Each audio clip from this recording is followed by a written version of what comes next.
Salut les traders! Aujourd'hui, nous allons plonger dans une des erreurs les plus courantes et les plus coûteuses que font les traders amateurs. Vous êtes prêts?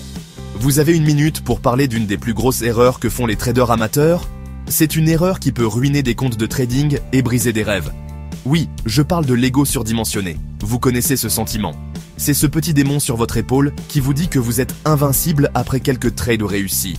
Vous faites quelques bons trades et soudain, vous pensez être le prochain Warren Buffett. Vous commencez à croire que vous avez tout compris et que le marché est à vos pieds. C'est ce qu'on appelle un ego surdimensionné et ça vous fait surestimer vos capacités. Vous vous sentez invincible et c'est là que les problèmes commencent. Vous commencez à croire que vos gains sont entièrement dus à votre génie. Vous oubliez les autres facteurs qui ont pu jouer en votre faveur. J'ai réussi ce trade grâce à mon incroyable analyse, vous vous dites. Vous commencez à ignorer les risques et à prendre des décisions basées sur votre confiance excessive. Mais attendez, qu'en est-il des tendances du marché et de la simple chance? Ces éléments jouent un rôle crucial dans chaque trade. Voyez-vous, les traders amateurs oublient souvent le rôle des facteurs externes. Ils se concentrent uniquement sur leurs compétences perçues. Ils ignorent les conditions du marché qui pourraient avoir été en leur faveur. Ils ne prennent pas en compte les nouvelles économiques ou les événements mondiaux. Et quand il s'agit de pertes, oh là là, c'est une autre histoire. Les excuses commencent à pleuvoir. Le marché était contre moi, vous dites. Ce n'est pas ma faute. Vous cherchez des boucs émissaires pour justifier vos erreurs. C'est ce qu'on appelle le biais d'auto-justification. Vous refusez d'accepter la responsabilité de vos décisions. Vous blâmez les facteurs externes pour protéger votre ego. Vous vous enfermez dans une bulle de déni. Voici le problème avec cet état d'esprit, il vous empêche d'apprendre. Si vous pensez que vos pertes ne sont que de la malchance, vous n'analysez jamais ce qui a mal tourné. Vous ne cherchez pas à comprendre vos erreurs.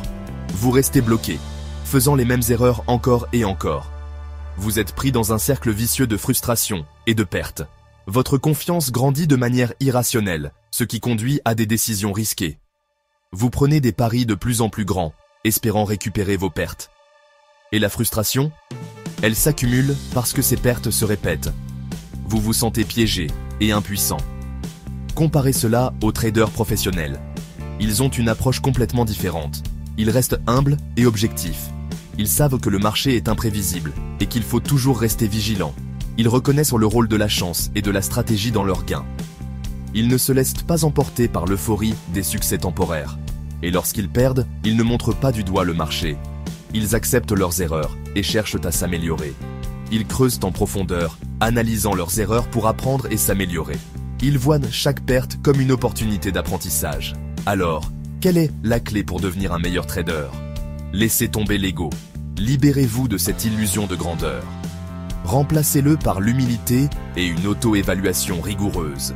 Soyez honnête avec vous-même et reconnaissez vos limites. N'oubliez pas, chaque trade est une leçon.